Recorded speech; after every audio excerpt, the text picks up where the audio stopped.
Podcast VMS. O podcast do VMS Advogados, com atualizações jurídicas, comentado pelo nosso time de especialistas. Olá, sejam bem-vindos a mais um episódio do podcast do VMS Advogados. Eu sou Stephanie Aurélio, jornalista e coordenadora de comunicação e marketing no escritório Veríssimo Moreira e Simas Advogados. Hoje, nosso bate-papo é sobre verbas indenizatórias e salariais. E para falar sobre esse tema, eu trouxe as advogadas da equipe de Direito do Trabalho, as doutoras Ana Emerick e Ludmila Lemes. Sejam bem-vindas. Obrigada, Stephanie. Estou muito feliz de estar aqui, minha segunda vez no podcast, e falando de um tema tão importante que é as verbas salariais e indenizatórias, que eu acho que tem bastante dúvida nos nossos clientes. É um tema que a gente sempre está nas dúvidas, ainda mais a diferença delas e como enquadrar elas, algumas verbas como indenizatórias em relação a critérios que têm que ser observados. Então, acho que vai ser um tema bastante esclarecedor. Boa tarde, agradeço o convite. É meu primeiro momento aqui, né, no podcast do VMS. Primeiro de muitos. Eu acho também que é um tema que vai ser super esclarecedor para várias pessoas. A gente recebe muitas consultorias, né, Ana, sobre esse tema, então acho que vai ser muito esclarecedor para todos. Com certeza. Inclusive, acompanhem até o final, porque a gente vai passar, né, por essas noções de remuneração e também trazer alguns pontos sobre critérios, né, de formas para redução de passivos trabalhistas. Então, esse bate-papo aqui ele é muito importante. Fiquem atentos, que muitas dicas sairão aqui deste bate-papo. Então, para a gente começar, eu queria que vocês esclarecessem qual que é a diferença, né, das verbas salariais e verbas indenizatórias. Então, as verbas salariais, elas são pagas de forma contraprestativa pelo trabalho. Ou seja, o empregado, ele executa, ele presta o serviço e a empresa, como forma de contraprestação, paga o seu salário. E além do salário em si, que geral alguns empregados recebem um salário fixo, né, que pode ser o salário mínimo ou o salário base da CCT, existem outros adicionais que englobam essa remuneração, esse complexo de remuneração, que a gente vai ver alguns exemplos daqui a pouco. E esses valores pagos a título de salário, esses adicionais, eles refletem no INSS, contribuição previdenciária, imposto de renda, então eles têm verba salarial. Já as verbas indenizatórias, elas não são contraprestativas, elas são geralmente a título de reembolso, de restituição, ou então um valor pago para agregar, mas uma coisa mais eventual, como a gente vai ver. Mais esporádica, para poder auxiliar o empregado em algum ponto. Você falou sobre exemplos. Vocês poderiam trazer, né, exemplos de verbas salariais para a gente? Como verba salarial, a gente pode citar algumas. Por exemplo, adicional de insalubridade, de periculosidade, né, que são adicionais ali, que são pagos aos empregados, né, que estão expostos ali a algum tipo de risco, em relação à insalubridade, por exemplo, frio ou ruído, né, de acordo ali com se ultrapassa os limites de tolerância da NR15, em relação à periculosidade, se ele tem algum risco referente, por exemplo, à eletricidade, né, então esses empregados, eles recebem esse adicional, né, que pode ser da insalubridade de 10% a 40%, ou então da periculosidade, que é de 30%. Né, e esses adicionais têm aí essa carga aí de ser uma verba salarial. Além disso, a gente também pode citar as férias e o terço das férias. Podemos citar também o adicional noturno, né, que ele é pago para aqueles empregados que trabalham ali naquela jornada entre 10 horas da noite e 5 da manhã. Temos também o auxílio moradia, né? Então, assim, essas são algumas das verbas que a gente pode considerar como verbas salariais. E também, como verba salarial, a gente tem as horas extras, e também essas questões, esses adicionais de salubridade, periculosidade, interessante, né, Lu, de que eles são salário-condição, ou seja, eles só recebem se o empregado fazer jus daquela, por exemplo, a hora extra, só recebe se tiver hora extra. O adicional de salubridade, periculosidade, só se tiver exposto ao agente insalubre ou perigoso, como também o adicional noturno, se trabalhar no horário noturno. E a gente também tem como verba salarial, as gratificações. Tem algumas gratificações que a gente pode usar como exemplo, que é a gratificação natalina, que é mais conhecida como 13º, que é o 13º salário. Também tem gratificação por adicional de função. O que acontece? Alguns empregados que exercem função de gerência, de diretores, cargos de confiança, assim, e têm a confiança do poder do empregador, ou seja, o empregador fala, olha, você pode advertir o empregado, demitir, admitir sem uma autorização, ou seja, tem cargo de confiança, tem uma opção deles não marcarem a jornada, fazer o controle da jornada, e eles recebem um adicional de 40% do salário para poder não marcar a jornada. Então, eles não recebem hora extra, mas também não eles recebem essa gratificação.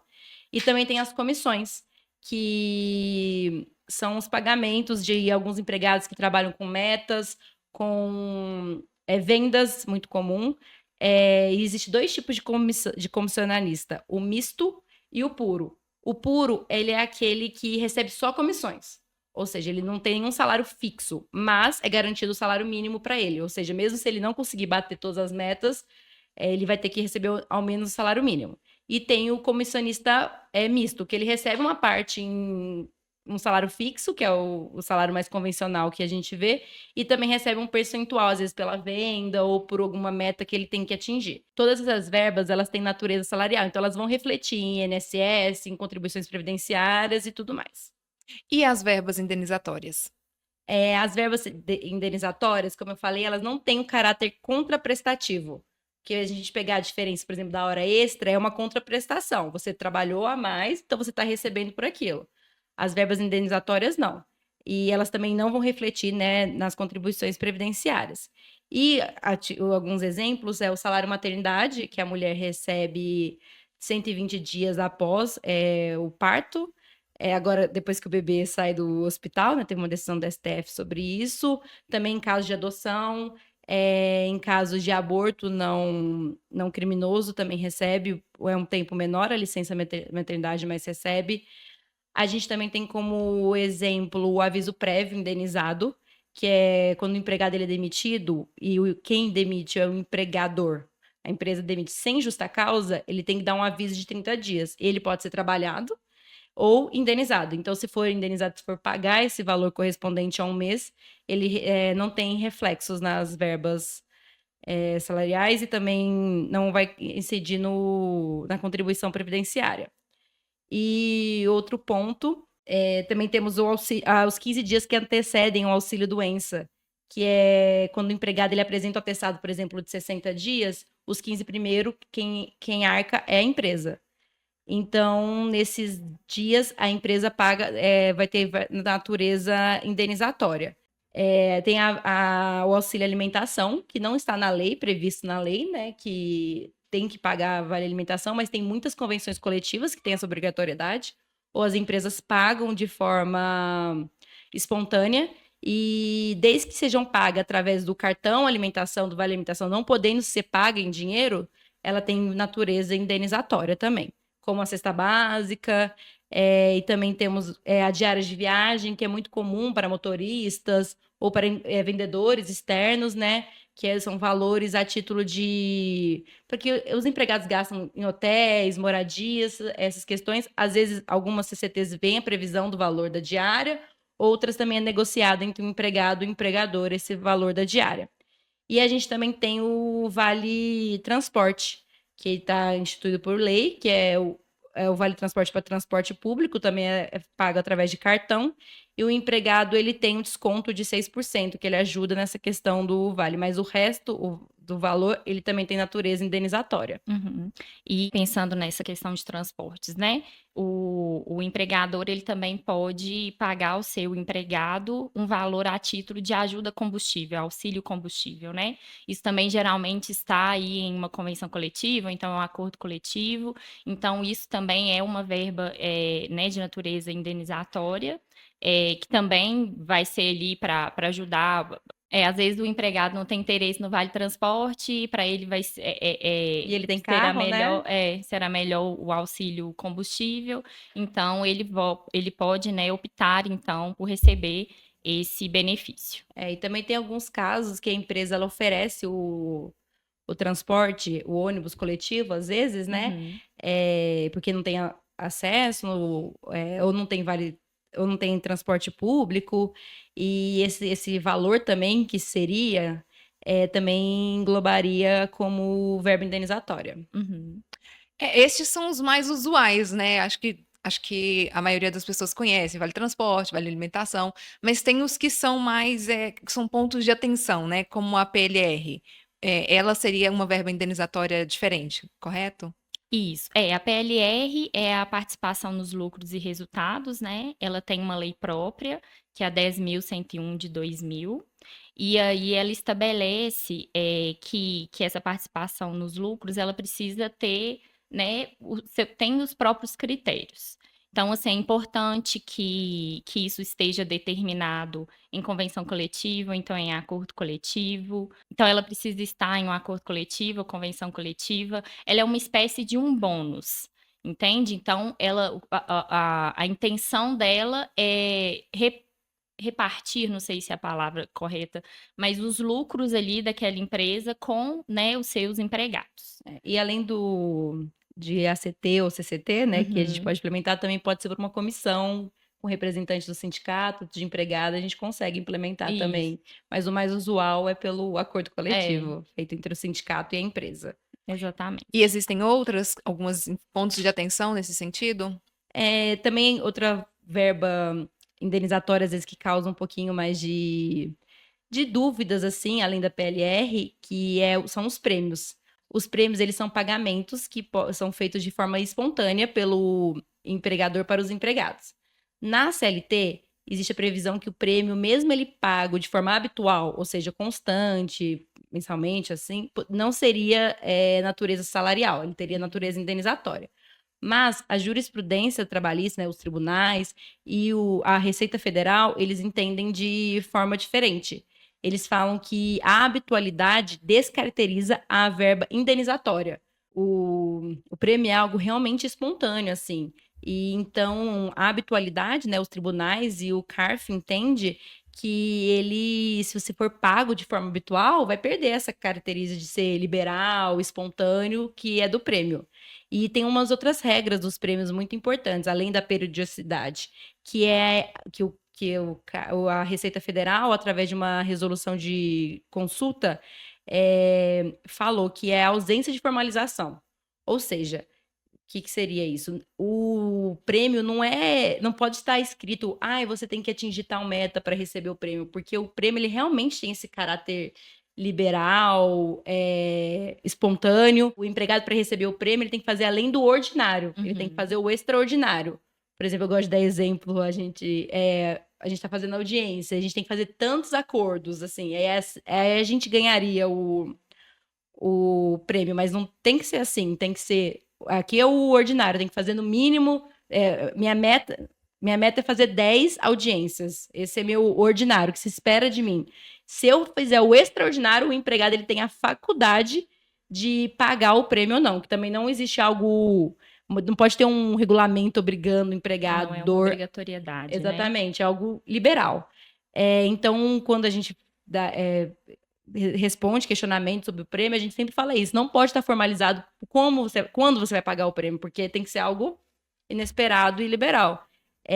Às vezes as empresas falam assim, mas fica muito solto, o que eu posso fazer? Aí a gente fala, você pode formalizar o que é o ordinário, o que se espera de cada empregado para poder receber o prêmio. Outra coisa também que a gente pontua bastante é em relação às metas, né? Porque às vezes fala, o ordinário não pode ser tão ordinário assim, né? Para ele receber. O ordinário dele é fazer 5 audiências, 5 acordos, aí ele faz 5, aí na sexta ele já ganha o prêmio. Aí não é extraordinário, tem que ser algo assim, realmente a meta não pode ser muito fácil, muito previsível, né? O que é ordinariamente esperado. E também o prêmio, né? Tem esse caráter da liberalidade, ele pode ser pago como em dinheiro, em serviços e bens. É bem comum, às vezes sortear. Sortear não, que aí não seria o prêmio, mas assim, dar uma televisão, alguma coisa para o empregado, a depender da sua desenvoltura dentro da empresa. E também, quando a gente paga em dinheiro, a gente sempre recomenda colocar esse valor no contra-cheque, apesar de não ser natureza salarial para poder vir discriminado e poder explicar, caso alguém venha questionar, se realmente esse prêmio, porque eu acho que de todos os que a gente falou, ainda vou falar mais de um, que também gera um pouco mais de dúvida, esse que as pessoas mais confundem se isso é pago realmente como salário ou como realmente o prêmio. Então é importante observar os requisitos do prêmio para evitar discussões no futuro sobre ele. Outro exemplo de verba indenizatória é a ajuda de custo. A ajuda de custo ela pode ter vários viés. Ajuda moradia, ajuda até do combustível, que a Lud falou, ajuda educação, vários pontos assim. Antigamente, antes da reforma trabalhista, como as diárias, elas só poderiam ser até 50% da remuneração. Porque senão ficava, às vezes contratava, eu vou te pagar não sei quanto de salário, não sei tanto de ajuda de custo ou de diária que vai compensar, né? E vai ter natureza indenizatória a maior parte. Então, antes da reforma trabalhista, da Lei 13.467, tinha essa previsão, mas depois da lei isso foi retirado, depois da reforma trabalhista, não tem mais esse limite, mas é muito importante quando a gente fala de ajuda de custo, porque é para realmente ter uma ajuda. Então, precisa ter os comprovantes que está sendo ressarcido algum valor. Por exemplo, ajuda ajuda educação. O comprovante de matrícula, os boletos da faculdade, escola, o que seja. Então, a empresa precisa ter essa documentação para provar que realmente a ajuda de custo está sendo algo para ser custeado, ele está ajudando algo que está sendo custeado. Porque se pagar a ajuda de custo sem nenhuma comprovação, existem alguns riscos envolvendo isso. E também, só para acrescentar que tem um ponto que o salário ele pode ser pago de duas formas. O dinheiro, que é o geralmente mais comum, mas ele também pode ser pago através de bens e serviços. Então, a gente tem que diferenciar isso também, né? Que, por exemplo, se eu pago com vestuário, por exemplo, eu sou uma loja, eu pago, o salário está combinado, que eu pago tanto em dinheiro, tanto em roupa, ou em alimento, ou em moradia, mas envolve o salário, isso vai ter natureza salarial, diferente do auxílio alimentação, auxílio moradia, que tem essa característica de indenizatório mesmo. Então, a maior diferença, essas verbas assim, para a gente poder ver se vai ser englobada como salarial ou como remuneratória, ver se é para o trabalho ou pelo trabalho. Por exemplo, eu estou pagando a sua moradia porque você trabalha para mim, porque você presta esse serviço, então é uma forma de contraprestação. Aí vai ser remuneratória. Agora, se eu estou te ajudando porque você mudou você é de outra cidade, por exemplo, interior de Minas, aí eu trago você para Belo Horizonte, uma das formas eu vou te dar uma ajuda à habitação por um tempo para você se estabelecer. Aí tem caráter indenizatório. Então, a gente tem que tomar bem cuidado de como que ela é e por que ela é para poder caracterizar ela como salarial ou indenizatória. Vocês falaram também sobre riscos envolvendo, né, caracterizar de uma maneira incorreta essas verbas indenizatórias. Quais seriam esses riscos? Os riscos envolvendo classificar uma verba indenizatória de forma equivocada, porque a verba indenizatória, igual eu já pontuei, a Lud também, ela tem que ser para o trabalho ou paga de uma forma excepcional. Por exemplo, o prêmio, né, que não é para o trabalho, que a gente às vezes pensa para o trabalho. O vestuário também é verba indenizatória, né? O EPI, e ele viabiliza o trabalho, mas não é pela prestação de serviço. Mas quando a gente engloba um valor como indenizatória, com essa característica para o trabalho, e na verdade ela está mascarada de verba salarial, que na verdade ela é pelo trabalho. Isso acontece muito com o prêmio e a PLR, que a gente combina o valor, vamos classificar como verba indenizatória, mas na verdade, se você for olhar, não tem os requisitos do prêmio, não tem os requisitos da PLR,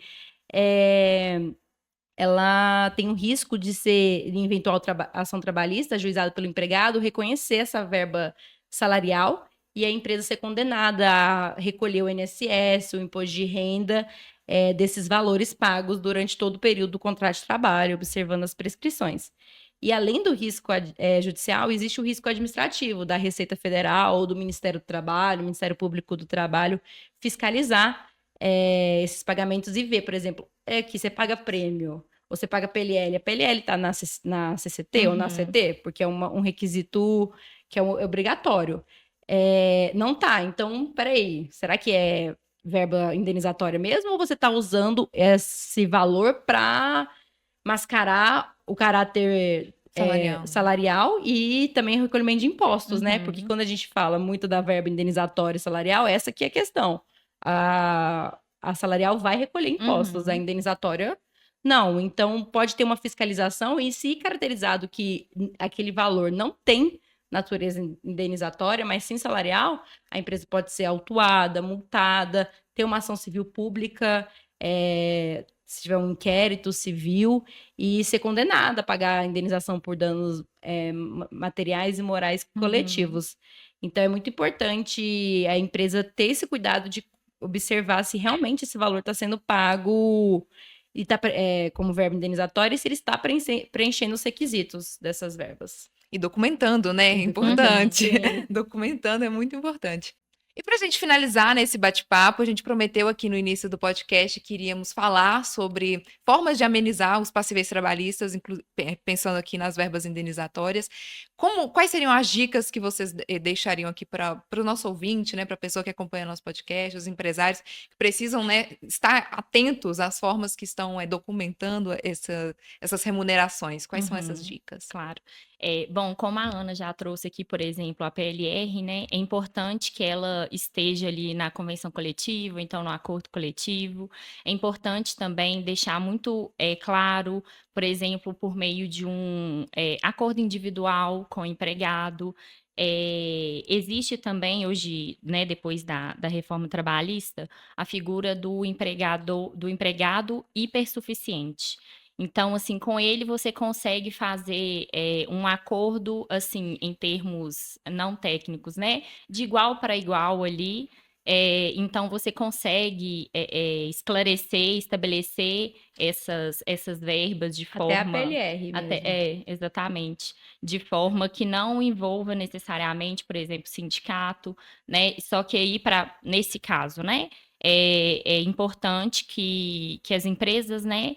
Cuidem de olhar, analisar 2 requisitos, né? Esse empregado, ele precisa ter diploma, né, de nível superior e ele também precisa receber acima de 2 salários do piso do INSS. Então, precisa necessariamente dos 2 requisitos para que se possa fazer, né, para que se entenda esse empregado como hipersuficiente e que se possa fazer esse tipo de acordo com esse empregado. Além disso, também a gente pode pensar numa estrutura de planos de carreira, né? A gente também pode pensar em algumas políticas internas para estabelecer isso. As regras sobre prêmio, por exemplo. Né? Então, assim, o que você precisa fazer para você receber o prêmio, como que vai ser esse pagamento. Então, esses são alguns meios, assim, importantes para documentar, né, e deixar claro tanto para a empresa como para o empregado também, o que ele tem direito, né, o que ele vai receber ali, que vai ser alguma parcela indenizatória. Então, assim, é importante que isso seja documentado. Alguns meios são esses: convenção coletiva, acordo individual, plano de carreira, enfim. E o acordo coletivo, né, que o empregador faz com o sindicato, às vezes a gente sabe que tem um pouco de dificuldade de fazer entre o sindicato e as empresas. Alguns sindicatos são mais fáceis de negociar, outros não, mas ele é um instrumento muito importante para a relação de trabalho, porque ali a gente consegue prever muitas coisas, além da PLR, que é uma obrigação pela lei, né, ou pela CT ou pela comissão. A gente consegue negociar, às vezes, umas comissões diferentes, até com questões salariais, critérios. Também ajuda combustível, já ter essa previsão na CCT já traz uma segurança jurídica muito grande para a empresa. Ajuda de custo, tantos outros que a gente pode, assim, de todas as verbas indenizatórias, a gente pode prever praticamente todas, só o prêmio que tem uma peculiaridade, por causa dessa questão, a gente pode implementar, mas não consegue colocar ali as metas, né? Mas é muito importante esse artifício, né, do acordo coletivo, ainda mais agora que o STF decidiu que a negociação coletiva ela tem uma grande força, até acima da legislação, né, do Uhum. legislado. E também, quando não é possível, a gente vê algumas alternativas em relação a acordos individuais e regimentos internos dentro do possível e trazendo a segurança da empresa, né? Porque não importa, às vezes a gente faz um acordo individual, mas tem uma decisão ali pacificada nos tribunais que tem que ser por ACT ou CCT. Então, cada caso merece uma maior avaliação para a gente poder englobar essa verba como indenizatória e diminuir a maior quantidade de passivo existente. São muitos pontos que o empresário precisa realmente se atentar, né? E é importante ele estar assessorado, ele bem Isso. assessorado com isso. Então, eu queria agradecer a vocês por esse bate-papo. Acredito que, sim, várias pessoas tiraram suas dúvidas aqui sobre esse tema. Então, muito obrigada. Eu espero contar com vocês aqui em outras oportunidades, esclarecer outros temas. Vocês serão muito bem-vindas novamente. Obrigada a você. Obrigada. A gente trouxe alguns pontos, né? Pincelou, mas, assim, claro que tem outras verbas salariais, indenizatórias que poderiam ser englobadas nos exemplos, então sempre qualquer dúvida nós estamos à disposição Exatamente. e muito feliz de estar aqui novamente. Esperamos estar de volta em breve. Muito obrigada.